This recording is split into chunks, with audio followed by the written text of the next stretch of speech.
Hey viewers, Assalamu alaikum. This is Mohammad Rafiqul Islam from Learning Line Academy. আমরা আজকে খুবই important একটা issue নিয়ে কথা বলবো। আমরা যারা ইন্টারন্যাশনাল ট্রেড করছি, আমদানি রপ্তানি বাণিজ্য করছি, ক্রস বর্ডার ট্রেড করছি, যাই বলি না কেন, আমাদের আমরা যে বিষয়গুলো নিয়ে খুব বেশি কনসেন্ট্রেট করি সেটা হচ্ছে আমাদের foreign exchange regulations, over import and export এবং আমাদের ইম্পোর্ট এক্সপোর্ট পলিসি। কিন্তু এর বাইরে যে ইন্টারন্যাশনাল বিজনেসে যেসব মেকানিজম গুলো আছে, সেই মেকানিজম গুলো কিভাবে আমাদের এই আমদানি রপ্তানিকে ইম্প্যাক্ট ফেলে, সেই বিষয়টা নিয়ে আমরা আজকে কথা বলবো। এবং আমরা জানেন আমাদের ইউটিউব চ্যানেলে ইন্টারন্যাশনাল বিজনেস রিলেটেড ইস্যুস গুলো আমরা কিন্তু আপলোড দিচ্ছি এখন। আমরা জানি ইন্টারন্যাশনাল ট্রেড এবং ইন্টারন্যাশনাল বিজনেসের মধ্যে পার্থক্য হলো, ইন্টারন্যাশনাল বিজনেস হচ্ছে ওয়াইড একটা ইস্যু, যেটা ম্যাক্রো ইকোনমিক কনসেপ্ট থেকে যদি দেখা যায়, এটা একটা ওয়াইড একটা ইস্যু ইন্টারন্যাশনাল বিজনেস। আর ইন্টারন্যাশনাল ট্রেড হচ্ছে ইন্টারন্যাশনাল বিজনেসের একটা পার্ট। নিশ্চয়ই আমরা এটা জানি। ইন্টারন্যাশনাল বিজনেসের মধ্যে আসে, মনে করেন, investment, foreign direct investment, import export ছাড়া যত ধরনের ক্রস বর্ডার ট্রানজ্যাকশন আছে সবগুলো হচ্ছে international business. Negotiation, business negotiation, তারপর আপনার ফরেন ডাইরেক্ট ইনভেস্টমেন্ট, এফডিএ কিভাবে হ্যান্ডেল করবেন, আপনার capital transfer, financial transfer, balance of payment, other issues গুলো, বিদেশে অফিস করা, বিদেশে একটা অফিস স্থাপন করা, সেখানে অফিস স্থাপন করলে কি কি কারুকাজ, সেই বিষয়গুলো ইন্টারন্যাশনাল বিজনেস আলাপ করে। এটা একটা ওয়াইডার সেক্টর। আর ইন্টারন্যাশনাল ট্রেড হচ্ছে শুধু আমদানি রপ্তানি সংক্রান্ত, এবং আমদানি রপ্তানি সংক্রান্ত যে রেমিটেন্স, সেটা নিয়ে আমরা ইন্টারন্যাশনাল ট্রেডে আলোচনা করি। তো আমরা যারা ইন্টারন্যাশনাল ট্রেড নিয়ে কাজ করছি, আমাদেরকে ইন্টারন্যাশনাল বিজনেসের ভেতরে ঢুকতে হবে। সেই জন্য আমার আজকের এই আয়োজন। দেখেন, আমরা আজকে ইন্টারন্যাশনাল বিজনেসে যে জিনিসটা আলাপ করবো সেটা হচ্ছে ডব্লিউটিও ট্রেড ফেসিলিটেশন এগ্রিমেন্ট। আমরা জানি ডব্লিউটিও হচ্ছে ওয়ার্ল্ড ট্রেড অর্গানাইজেশন। সারা পৃথিবীর যত দেশ আছে সব দেশের মেম্বারশিপ আছে ডব্লিউটিওতে। ওয়ার্ল্ড ট্রেড অর্গানাইজেশন সারা পৃথিবীর আমদানি রপ্তানি, আন্তর্জাতিক বাণিজ্য যাতে করে ফাস্টার হয়, স্মুদার হয়, সেই জন্য ডব্লিউটিও বিভিন্নভাবে কাজ করে থাকে। তার মধ্যে একটা এগ্রিমেন্ট হচ্ছে world trade organization trade facilitation agreement. যারা আমরা ট্রেড করছি, এই ট্রেডকে ফেসিলিটেট করার জন্য যে ইনিশিয়েটিভ গুলো নিয়েছে ডব্লিউটিও, তার মধ্যে একটি হচ্ছে world trade organization trade facilitation agreement. এটা একটা বিশাল চ্যাপ্টার। আমরা আজকে যেটা আলোচনা করবো যে টিএফএ বা ট্রেড ফেসিলিটেশন এগ্রিমেন্ট কিভাবে আমাদের আমদানি রপ্তানি বাণিজ্যকে বাংলাদেশের কনটেক্সট থেকে ফাস্টার করেছে। দেখেন, আমরা যখন 2015-16 সাল আগে আমাদের দেশে কাস্টম নিয়ে একটা জটিলতা থাকতো। কাস্টমে অনেক দেরি হয়, পোর্টে গুডস আসলে অনেক দেরি হয়ে যায়, পোর্ট ড্যামারেজ খেতে হয়, ডিটেনশন চার্জ খেতে হয়, তারপর আপনার এই ম্যানুয়ালি আমরা ডিউটি পে করতে হতো, ম্যানুয়াল চালান ফর্ম দেওয়া হতো, চালান ফর্ম অনেক সময় জাল জালিয়াতি হতো। তাহলে এই সব বিষয়গুলো মাথায় রেখে আন্তর্জাতিক বাণিজ্যকে আরো বেশি গতিময় করার জন্য ওয়ার্ল্ড ট্রেড অর্গানাইজেশন নিয়ে আসলো টিএফএ, ট্রেড ফেসিলিটেশন এগ্রিমেন্ট। তাহলে এটা, ট্রেড ফেসিলিটেশন এগ্রিমেন্টটা কি? আমদানি রপ্তানি বাণিজ্যকে আরো বেশি স্মুদার করার জন্য যে এগ্রিমেন্টটা, সেটা ওয়ার্ল্ড ট্রেড ফেসিলিটেশন এগ্রিমেন্ট।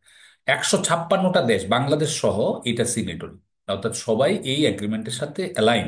এবং এই 156টা দেশের পারস্পরিক আমদানি রপ্তানি বাণিজ্য কন্ট্রোল হবে এই ট্রেড ফেসিলিটেশন এগ্রিমেন্ট দিয়ে।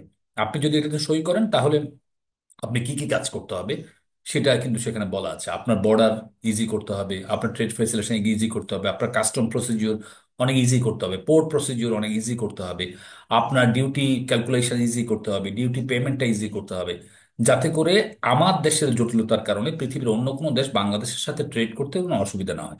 বিপরীতভাবে সেটাও, আমি যেন কোনো দেশের সাথে ট্রেড করতে যেন আমার দেশের গুডস ওই দেশে ঢুকতে বা বের হতে যেন কোনো ধরনের প্রবলেম না হয়। এবং কাস্টমসটাকে অনেক বেশি ইজিয়ার করার জন্য এই ট্রেড ফেসিলিটেশন এগ্রিমেন্ট। এবং এটা আসার পরে এক্সপার্টরা বলছেন ট্রেড কস্ট 14% কমে গেছে অন এভারেজ। আশ্চর্য ব্যাপার যে আমাদের দেশে একসময় ট্রেডের কস্ট যদি থাকতো 114, সেটা হয়ে গেছে এখন 100 টাকা। তাহলে আমদানি রপ্তানি বাণিজ্যকে বুস্ট আপ করার জন্য এবং ট্রেড কস্ট কমানোর জন্য ট্রেড ফেসিলিটেশন এগ্রিমেন্ট একটা একটা বড় ধরনের চ্যালেঞ্জ এবং বড় ধরনের একটা ভূমিকা পালন করে। দেখেন, আমরা ট্রেড ফ্যাসিলিটেশন এগ্রিমেন্টে বাংলাদেশ কি উপকার হয়েছে, বাংলাদেশের কি রকম সুবিধা হয়েছে, এটা একটু যদি দেখার আমরা চেষ্টা করি। যেমন বাংলাদেশের আরএমজি সেক্টর নিয়ে আমরা একটা কেস এখানে সাজিয়েছি, যে আরএমজি এক্সপোর্ট করে। একসময় দেখতাম যে আমদানি রপ্তানি বা বাণিজ্যতে আমরা লং কাস্টম ডিলেস হতো, ম্যানুয়াল পেপার ওয়ার্ক করা হতো, করাপশন ছিল। তারপরে 7 থেকে 10 দিন লাগতো যে চট্টগ্রাম পোর্ট থেকে গুডস গুলো রিলিজ, লোডিং, আনলোডিং বা আপনার রিলোডিং করতে। তাহলে আমাদের দেশে টিএফএ এগ্রিমেন্টটা চালু হওয়ার পরে, আমরা সই করার পরে, আপনারা জানেন এসিকিউডা সিস্টেম বা প্রথম ফার্স্ট ইনিশিয়েল টিএফ এর প্রথম প্রচেষ্টা হচ্ছে ASYCUDA system, automated custom management system. এটা এমন একটা সিস্টেম, এটার সাথে রিয়েল টাইম অন্যান্য যারা স্টেক হোল্ডার আছে তারা সেখানে ইনফরমেশনটা ইনপুট করতে পারে, ইনফরমেশনটা দেখতে পারে, রিপোর্ট জেনারেট করতে পারে। এবং এটা একটা ওয়ার্ল্ড ওয়াইড খুবই বৈপ্লবিক একটা পরিবর্তন এনে দিয়েছে আপনার কাস্টম অটোমেশনের ক্ষেত্রে। আপনারা জানেন আমরা এক সময় চিটং পোর্টে শিপ আসলে আমরা কাইট পর্যবেক্ষণ করে তারপরে সেটা আমরা আইজিএম সাবমিট করতাম, তারপরে আমরা বিল অফ এন্ট্রি সাবমিট করতাম, তারপরে ডিউটি ক্যালকুলেশন হতো, ম্যানুয়ালি ডিউটি দিতাম। কিন্তু টিএফএ আসার পরে প্রি অ্যারাইভাল প্রসেসিং একটা অপশন সেখানে ইনক্লুড করা হয়েছে, অর্থাৎ মাল এখানে আসার আগে, পরবর্তী পোর্ট থেকে ছাড়ার পরে, এই সময়টার মধ্যে কিন্তু আপনি কিন্তু ইলেকট্রনিক্যালি আপনি আইজিএম, তারপরে বিল অফ এন্ট্রি সবকিছু কিন্তু আপনি সাবমিট করতে পারবেন। এই যেটাকে বলছি আমরা pre arrival processing, goods arrive করার আগে, যে বন্দরে পৌঁছার আগে আমরা কিন্তু সেটা আহ, এখন সেই সুযোগটা আছে। ইলেকট্রনিক পেমেন্ট আমরা এখন ডিউটি দেই, সরাসরি ব্যাংক অ্যাকাউন্ট থেকে ডেবিট করে ইলেকট্রনিক্যালি আমরা আরটিজিএস এর মাধ্যমে আমরা এখন ডিউটি পে করতে পারি। ন্যাশনাল সিঙ্গেল উইন্ডো সিস্টেম নতুন কাস্টম একটা যোগ করেছে, কারণ আপনারা জানেন বাংলাদেশ এমনভাবে সিগনেচার করেছে, BC2 ক্যাটাগরিতে বাংলাদেশ এটাকে ইমপ্লিমেন্ট করবে। কিছু জিনিস ইমপ্লিমেন্ট করবে আস্তে আস্তে, কিছু জিনিস করবে আরো পরে। তার মধ্যে ন্যাশনাল সিঙ্গেল উইন্ডো সিস্টেমটা এরকম মাত্র 2015 সালের 16 সালের পর থেকে আজকে প্রায় 10 বছর পরে ন্যাশনাল উইন্ডো সিঙ্গেল উইন্ডো সিস্টেমটা অ্যাড হয়েছে আমাদের কাস্টম অ্যাক্টে। সেটা নিয়ে কাজ হচ্ছে। সবগুলো স্টেক হোল্ডার একটা সিঙ্গেল উইন্ডোতে সমস্ত সার্টিফিকেশন পেপার সবগুলো সেখানে সাবমিট করবে, আর ন্যাশনাল সিঙ্গেল উইন্ডো থেকে সবাই সেগুলোকে অ্যাভেল করতে পারবে। এবং এইটা হচ্ছে আমাদের টিএফএ ইমপ্লিমেন্টের পরে ফেজ বাই ফেজ কিভাবে আমরা আগাচ্ছি। তাহলে আমাদের বেনিফিটটা কোথায়? আমাদের কস্ট কমবে, এক্সপোর্ট ফাস্টার হবে, কাস্টম প্রসিডিউর ফাস্টার হবে, পোর্ট প্রসিডিউর ফাস্টার হবে, আন্তর্জাতিক বাণিজ্যে বায়াররা আমার উপরে কনফিডেন্স পাবে। তাহলে ট্রেড ফ্যাসিলিটেশন এগ্রিমেন্টটা আমরা এটা সম্পর্কে জানা উচিত, এবং এটার বেনিফিট কি, এটা কোথায় কোথায় ইম্প্যাক্টটা ফেলছে। আমি খুব সংক্ষেপে আপনাদের সাথে আলাপ করেছি, আশা করি আপনারা ট্রেড ফেসিলিটেশন এগ্রিমেন্ট এবং পরবর্তী অনেকগুলো ইস্যু নিয়ে আমি ইন্টারন্যাশনাল বিজনেস নামে নতুন একটা আমার একটা সাবজেক্ট ম্যাটার নিয়ে আমরা কথা বলবো।